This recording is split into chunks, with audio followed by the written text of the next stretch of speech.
एक प्राचीन समय की बात है। एक छोटे से गांव में एक प्रसिद्ध गुरु रहते थे। उनकी बात दूर दूर तक थी और लोग उनसे जीवन का मार्गदर्शन पाने के लिए आते थे। एक दिन एक युवा शिष्य उनके पास आया। उसने कहा, गुरुदेव, मैं जीवन में सच्ची खुशी और शांति पाना चाहता हूँ। कृपया मुझे मार्गदर्शन दें। गुरु ने मुस्कराते हुए कहा, पुत्र, यदि तुम सचमुच सीखना चाहते हो तो कल सुबह सूरज उगने से पहले नदी के किनारे आओ। अगले दिन शिष्य समय पर पहुंचा। गुरु ने उसे नदी की ओर इशारा करते हुए कहा, जाओ और पानी में चलो। शिष्य गुरु की आज्ञा का पालन करता हुआ पानी में उतरा। जैसे जैसे वह गहराई में गया, पानी उसकी गर्दन तक पहुंच गया। गुरु अचानक उसके पास गए और उसका सिर पकड़कर पानी के नीचे कर दिया।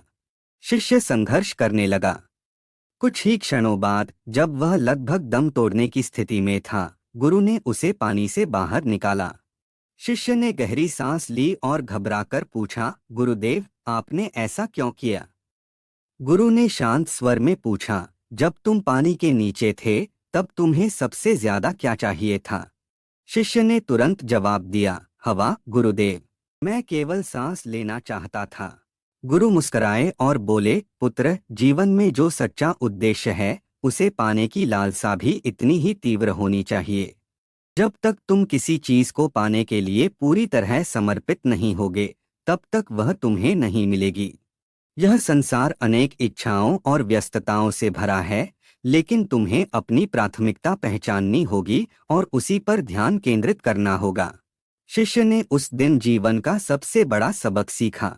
उसने समझा कि सफलता, खुशी या शांति जो भी हम चाहते हैं, उसके लिए पूर्ण समर्पण और इच्छा शक्ति जरूरी है। आधे अधूरे प्रयास और अस्थिर मन से कुछ भी बड़ा हासिल नहीं किया जा सकता। इसके बाद शिष्य ने अपने जीवन को एक निश्चित लक्ष्य की ओर समर्पित कर दिया।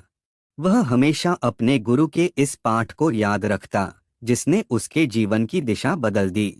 सीख, यह कहानी हमें सिखाती है कि जीवन में सच्चा उद्देश्य पाने के लिए हमारी इच्छा शक्ति और समर्पण का होना अत्यंत आवश्यक है। जब हमारी लालसा और प्रयास उतने ही प्रबल होंगे जितने जीवन के लिए सांस की आवश्यकता है, तब हम अपने लक्ष्य तक अवश्य पहुंचेंगे।